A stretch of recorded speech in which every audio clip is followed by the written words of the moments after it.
Every time I drive through here, I see it.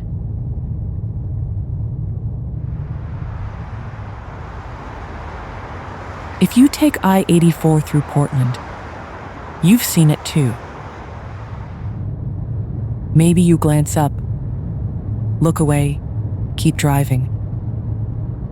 Most people do. But if you stop to take a closer look, you notice something. Not just the obvious, the graffiti and decay. Something more powerful. A mirror, reflecting back what we bring to it.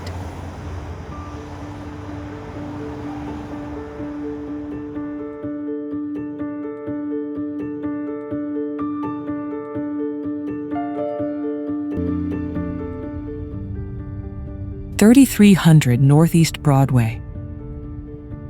This building has stood on this corner since 1915, and it began with a betrayal. Oliver King Jeffery, president of the Oregon Home Builders, a man who built over 100 homes across Northeast Portland. Neighbors trusted him. He built their homes. They believed in him.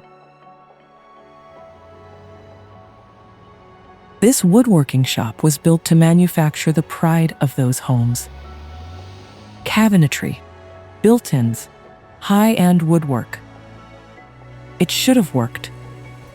The business plan was solid. The market was thriving. But Jeffery had other plans. He used company funds to build his own home, to fuel his lifestyle. Built homes for family and business partners, while the shareholders, his neighbors, held paper stock certificates worth nothing. What began as community investment became extraction. 1917. America was entering World War I, and Oregon Home Builders was on the verge of collapse. But Jeffery saw opportunity. The woodworking shop became an aircraft factory. 25,000 board feet of Sitka spruce, processed daily, milled into wooden parts for military biplanes. The war needed more planes, and Jeffery needed more capital. He found it in Thomas Prince, a wealthy industrialist in his 70s, recovering from a stroke. Jeffery convinced him to invest over $4 million in today's money. Improperly managed, improperly taken. Prince's family saw what was happening. They objected, cut off the funding. Within weeks, the factory collapsed. Oregon Home Builders failed. Hundreds of Portland families lost everything. And this building remained, holding the weight of what happened.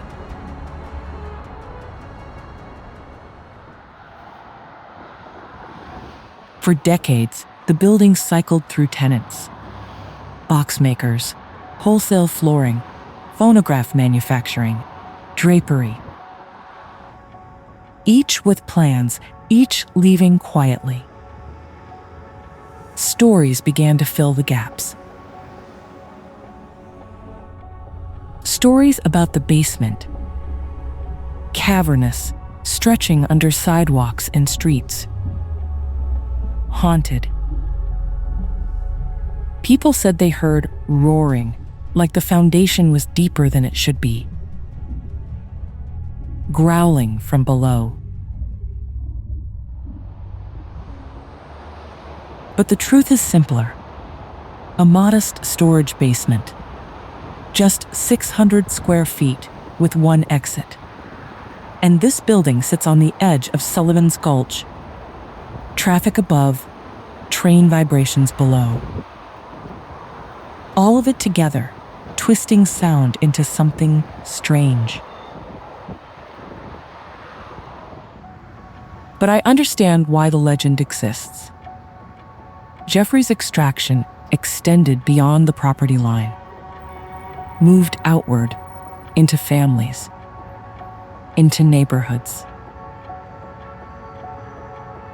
And sometimes it's easier to say there's something wrong with the building than to acknowledge that something wrong happened here.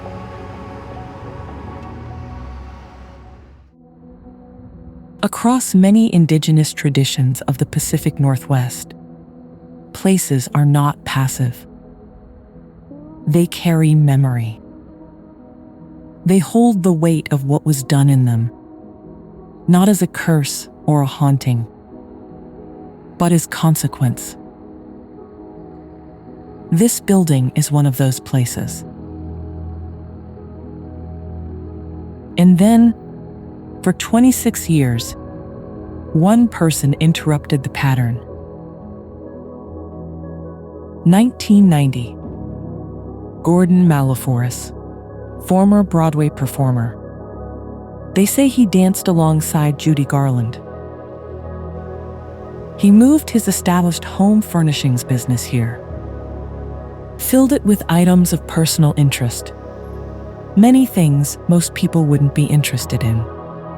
Baroque furniture, model ships, gold fireplace doors. Every dog has its master, he'd say. So what made Gordon different? He wasn't trying to strip out value. He was offering service, finding homes for unwanted things. Just honest work. For 26 years, it worked. Light in the windows, people inside. Then, in 2016, Gordon retired. He couldn't find a buyer, so he liquidated, closed the doors, and walked away. Immediately, the building began to transform. First, the graffiti came, then the broken windows. Squatters. It wasn't simple decay. It was reclamation. The people Portland pushes to the edges of society took their chance. They claimed the surface, marked territory, wrote how they felt about the city's priorities.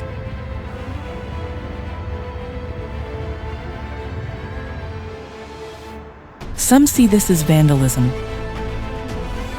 For others, this is testimony.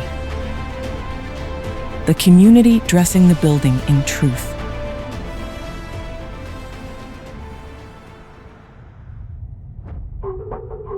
The following year, Interurban Development bought the property for $2.7 million. The plan, creative office space for Portland's tech boom. They had a successful track record. They would make it work. But this building is listed in the National Register of Historic Places, protected at the state, local, and federal level. You can't just renovate. You have to preserve.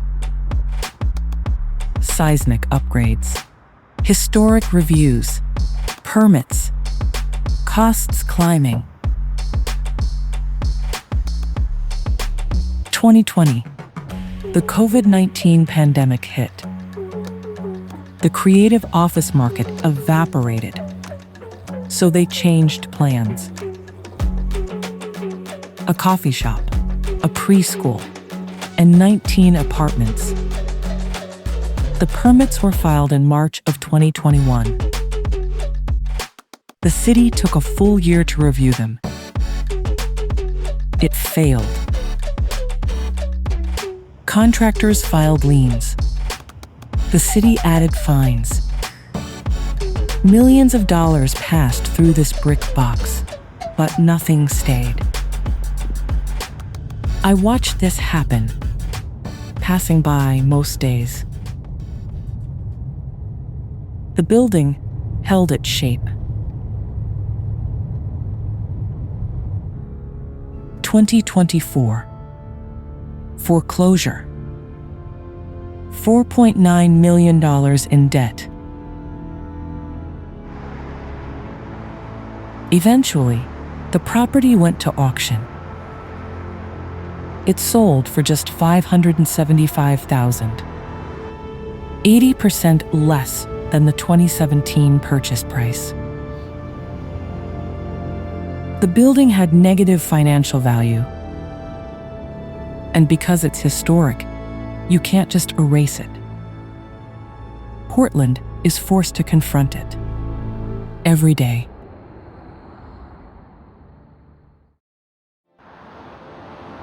And now, someone else will try. But this time, the proposal is different. Not creative offices, not luxury apartments or boutique retail. Permanent, supportive housing for homeless veterans.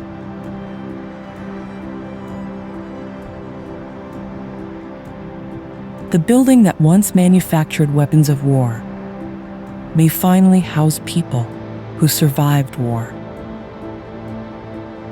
There's poetry in that. This is the first time, in a long time, the building is being asked to hold something, rather than produce something. If places remember what happens in them, this would be worth remembering. Maybe this time it will work. I don't know. But I suspect the building will show us. It always does.